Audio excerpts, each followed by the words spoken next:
Hello friends, welcome to my channel. तो आज के इस वीडियो में हम आपको बताएंगे फ्रेंड्स कि फेसबुक पर पासवर्ड को चेंज कैसे करें। तो बहुत ही सिंपल तरीके से इस वीडियो में आज हम आपको बताने वाले फ्रेंड्स। तो वीडियो को लास्ट तक देखें ताकि आपको पूरी जानकारी हासिल हो सके और आप अपने फेसबुक ऐप में पासवर्ड को चेंज करना सीख सकें। तो सिंपली आपको अपने फेसबुक ऐप में चले आना फ्रेंड्स। तो फेसबुक ऐप में आने के बाद फ्रेंड्स सिंपली आपको मेन्यू में आपको चले जाना है। तो मेन्यू में आने के बाद फ्रेंड्स यहाँ पर जो कि इस टाइप से आपको ऑप्शन देखने के लिए मिल जाएगा फ्रेंड्स। तो यहाँ पर सबसे नीचे यहाँ पर स्क्रॉल करना है फ्रेंड्स और यहाँ पे आपको एक ऑप्शन देखने के लिए मिलेगा सेटिंग एंड प्राइवेसी का। तो इस सेटिंग एंड प्राइवेसी के ऑप्शन पे आपको क्लिक कर देना है। तो जैसे यहाँ पे सेटिंग एंड प्राइवेसी का ऑप्शन पे आप क्लिक करेंगे फ्रेंड्स तो यहाँ पे एक सेटिंग का ऑप्शन आएगा फ्रेंड्स। तो इस पर आपको क्लिक कर देना है।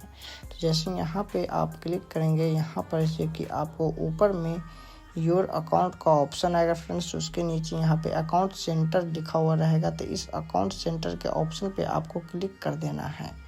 जैसे ही इस पे आप क्लिक करेंगे तो यहाँ पर जो कि आपका आईडी देखने के लिए मिल जाएगा जिसका आप पासवर्ड चेंज करना चाहते हैं।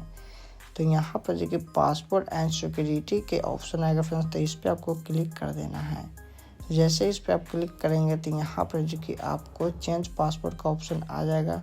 यहाँ पे आपको क्लिक करना है फ्रेंड्स। यहाँ पे आपका जितना भी आईडी बना हुआ रहेगा फेसबुक पर सारा आईडी यहाँ पर से आपको देखने के लिए मिल जाएगा। तो सिंपली अपने आईडी को सिलेक्ट कर लेना है।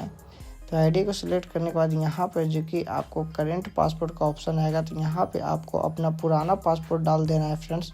उसके बाद यहाँ पे आपको न्यू पासवर्ड यहाँ पे रिटर्न न्यू पासवर्ड आपको डाल देना है सेकेंड में और थर्ड में। उसके बाद यहाँ पे जो कि आपको log out of other device के ऑप्शन पे क्लिक करके यहाँ पर सबसे नीचे में चेंज पासवर्ड का ऑप्शन आएगा फ्रेंड्स। इस पर आपको क्लिक कर देना है। अब आपका पासवर्ड चेंज हो जाएगा। तो इस तरीके से आप अपने फेसबुक का पासवर्ड को चेंज कर सकते हैं।